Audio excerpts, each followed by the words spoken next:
केंद्रीय सूचना प्रसारण मंत्री अनुराग ठाकुर ने अपने संसदीय क्षेत्र हमीरपुर के ऊना जिले में भारी बरसात से प्रभावित हुए क्षेत्रों का दौरा किया और चल रहे राहत कार्यों की जायजा और समीक्षा की।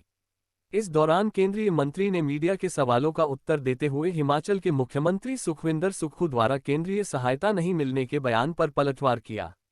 उन्होंने हिमाचल के बाढ़ प्रभावित क्षेत्रों के लिए केंद्र सरकार द्वारा एनडीआरएफ की 13 टीमों, इंडियन एयरफोर्स के 2 हेलीकॉप्टर्स और 361 करोड़ रुपए 2 किस्तों में दिए जाने की बात कहते हुए हिमाचल के मुख्यमंत्री को आड़े हाथों लिया। अनुराग ठाकुर ने इस दौरान हेलीकॉप्टर्स में हिमाचल की कांग्रेस सरकार के मंत्रियों द्वारा बचाव व राहत कार्यों की समीक्षा किए जाने की बात भी कही।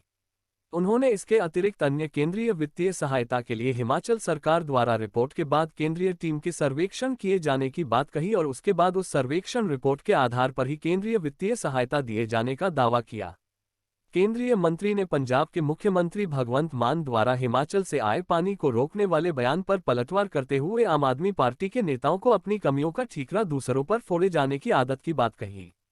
उन्होंने पंजाब और दिल्ली में आपदा प्रबंधन की वर्षों से बैठक न किए जाने का दावा करते हुए दिल्ली के मुख्यमंत्री अरविंद केजरीवाल और पंजाब के मुख्यमंत्री भगवंत मान पर बाढ़ के पानी, प्रदूषण और कोविड-19 जैसी विकट परिस्थितियों में अपने काम और अपनी जिम्मेवारी से पीछा छुड़ाकर दूसरों पर आरोप मढ़ने की बात कही।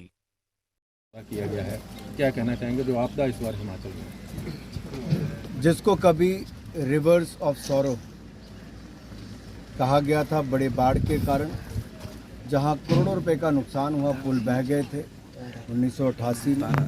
आज उसी जगह पर हम लोग खड़े हैं, लेकिन इस बार पुल बचा है, तबाही कम हुई है। कारण क्या है कि जब भारतीय जनता पार्टी की सरकार केंद्र और प्रदेश में थी तब स्वा चैनलाइजेशन का काम शुरू हुआ, नहीं तो स्वा नदी का भयावह रूप इस प्रदेश ने देखा है।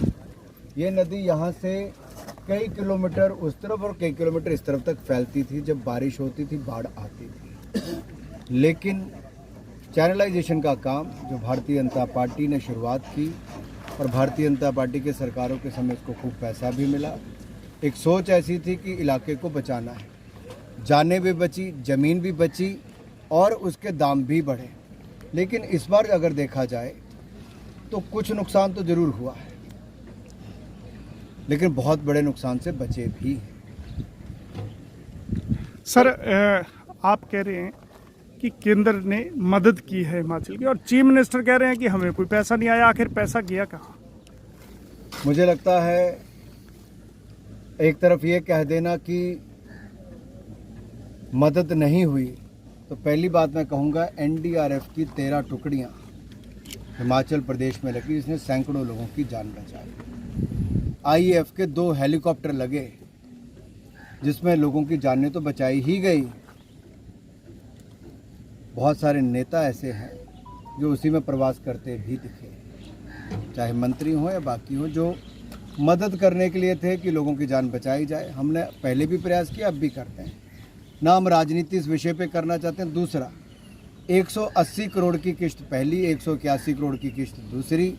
और जब बाढ़ से एक बार पूरा जायजा लेने के बाद जब राज्य की सरकार रिपोर्ट भेजेगी, उसके बाद केंद्र की एक टीम आती है, जो प्रक्रिया है, और फिर वो अपना असेसमेंट उसके बाद करके अगली कार्रवाई करती है। मुझे लगता है ना आंकड़ों पे और धन पे आप किसी को भ्रमित कर सकते हो, लेकिन दुख इस बात का है कि जो लोग लेते हैं वो धन्यवाद करने की बजाय राजनीति करने का अगर कार्य करते हैं, तो इस दुख की घड़ी में इससे ओछी राजनीति और नहीं हो सकती। सर, चीफ मिनिस्टर पंजाब कह रहे हैं कि अपना पानी हिमाचल जो है वो वापस ले ले, तो क्या लगता है कि इस प्रकार की बयानबाजी जो देखिए, बयान ही शर्म से पानी पानी करने वाला है। कुछ लोग बड़े पदों पर बैठ गए, लेकिन पुरानी हरकतें छोड़ते नहीं। ऐसी घड़ी में जहां हर राज्यों को दूसरे के साथ संबंध बना के इस आपदा की घड़ी में एक दूसरे की मदद करनी चाहिए। आप देखिए, हरियाणा की एक तरफ दिल्ली है, एक तरफ पंजाब है, दोनों तरफ आम आदमी की सरकारें हैं, आम आदमी पार्टी की, और दोनों मुख्यमंत्री अपने सिर पे जिम्मेदारी लेने के लिए तैयार नहीं, दूसरे पे ठीकरा फोड़ने का कार्य करते हैं। दिल्ली की 2 साल से क्या आपदा प्रबंधन की बैठक नहीं हुई? क्या 5 साल से उन कार्यों के लिए पैसा नहीं दिया गया जिन कार्यों के लिए पैसा देना चाहिए था, ताकि बाढ़ जैसी स्थिति आए तो उसको रोका जा सके, उसके लिए पहले से तैयारी की जा सके? क्या 30 तारीख को एक मीटिंग होनी थी जहां पर जिसको कैंसिल कर दिया गया? ये अपने आप में दिखाता है कि जनता के प्रति थोड़ा सा भी ध्यान आम आदमी पार्टी की सरकारों का नहीं है। ये केवल दूसरों पर ठीकरा फोड़ते हैं। और दिल्ली के मुख्यमंत्री ने 9 साल में एक भी डिपार्टमेंट अपने जिम्मे नहीं लिया, एक भी फाइल साइन नहीं की, और जब कोविड आया तब दूसरों पे ठीकरा फोड़ा। पानी की समस्या है तो दूसरों पे ठीकरा फोड़ा, बिजली की समस्या है तो दूसरों पे ठीकरा फोड़ा, पोल्यूशन की समस्या है तो दूसरों पे ठीकरा फोड़ दो। अपने ऊपर कभी जिम्मेदारी नहीं ली, साथ लगते राज्यों पे या बाकियों पे या केंद्र के ऊपर वो ठीकरा फोड़ने का काम करते हैं। श्रीमान अरविंद केजरीवाल जी और आम आदमी पार्टी के नेता जिम्मेदारियों से आखिर कब तक भागेंगे?